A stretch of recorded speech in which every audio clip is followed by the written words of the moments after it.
All over the world, people know the history of the three little pigs, or at least they think they do. But I will tell you a secret. Nobody knows the true history because nobody has ever heard the other side of the story. This is the wolf Gargamel. You can call him Mel. I don't know how this big bad wolf thing started, but it's completely wrong. Maybe it's because of our diet. Look, it's not my fault if wolves eat cute little animals like rabbits and pigs. It's just our way of being. If cheeseburgers were cute, everyone would think you're mean. As he was saying, all this big bad wolf talking is wrong. The real history is about a sneeze and a cup of sugar. At the time of Once Upon a Time, I was making a birthday cake for my dear granny. I had a terrible cold, sneezing a lot. I ran out of sugar. Where are you going, Mel? I'm going to borrow a cup of sugar from one of the new neighborhoods. And there was a wolf at the neighbor's house. The problem is that this neighbor was a pig. On was called Alvin. And he's going to tell how he got here. Me and my brothers had to leave the house last week. So each of us built the house. We will reside for the rest of our lives. My house has built the fastest.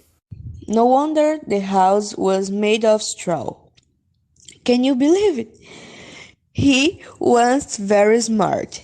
I mean, Wolver was his head in the right place, doesn't build a straw house.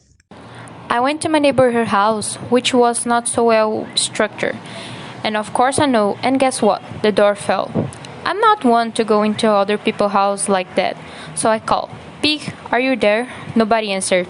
I was about to go home with all the sugar for my dear and beloved granny birthday cake. And all of a sudden, my door is broken down. Of course, I ran and hid well.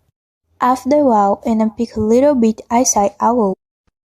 That's when my nose started to snitch. I feel the sneezing coming, so I inflated and snorted, and I let out a big sneeze. You know what happened? The damn stray house just collapsed.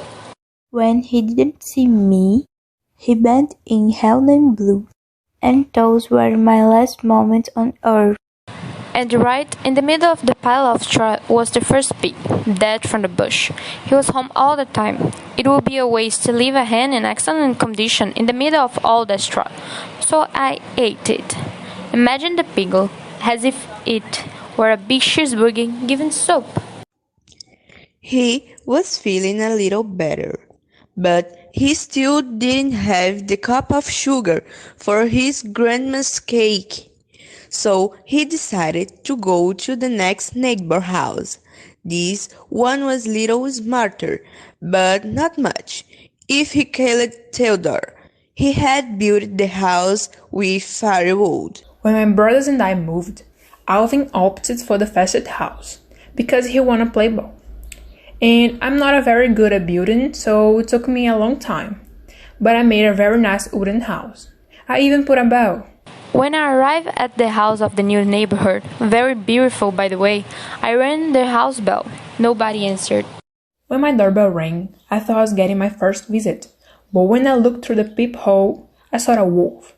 So I ran away and hid myself. He knew I wasn't there, so I replied, "Go away, wolf, you cannot enter. I'm shaven." But I didn't have a beard. I decided to make sure the door was open. After all, I just wanted a cup of sugar. I had just reached for the doorknob when I felt another sneezing coming, inflated and snorting, and I tried to cover my mouth, but I let out a big sneeze. You won't believe it, but this guy's house collapsed just like his brother's. And when I didn't want to open the door, he blew and knocked it down. I was so young. I was in the beginning of my life. When the dust cleared, there was Mel looking at the second little pig, dead. You probably know that food spoils if you let out in the open, so I decided the only thing that I had to be done. I had dinner again. It was like repeating a dish. I was getting tremendously stuffed, but it was a little better from the cold. The problem is, he still went got the cup of sugar for his dear and beloved Granny's birthday cake. So he went to the next neighbor house. This guy was the brother of the first and the second little pig. His name is Simon. I always was the skull of the family, the smartest one, so when we moved, I decided to build the best house. I arrived at the 30 house. It was a brick. I hit the house. Nobody answered. I called, Mr. P, are you in? When I realized there was a wolf calling out to me, so I responded as I should. Get out of here, wolf! Don't bother me anymore. And don't accuse me of rudeness. That rude one probably had a bag full of sugar, and he wasn't even going to give me a cup for my granny's birthday cake. That idiot wolf was trying to take down my house, so I said, you and your old granny can go to hell. You know, I'm generally a pretty calm guy, but when someone talks like that about my granny, I lose my mind. When the police arrived, it was evident that Mel was trying to break down Simon's door, and all the while it was inflating, snorting, and sneezing and making a racket. The rest, as they say, is history. I was in luck. The reports found out that I had dinner the other two pigs, and they thought the story of a sick guy born sugar was very exciting. So they embellished and exaggerate the story like the whole snort and blow and tear down your house thing. And that's how they made Mel a big bad wolf. That's it. This is the real story. Draw your own conclusions.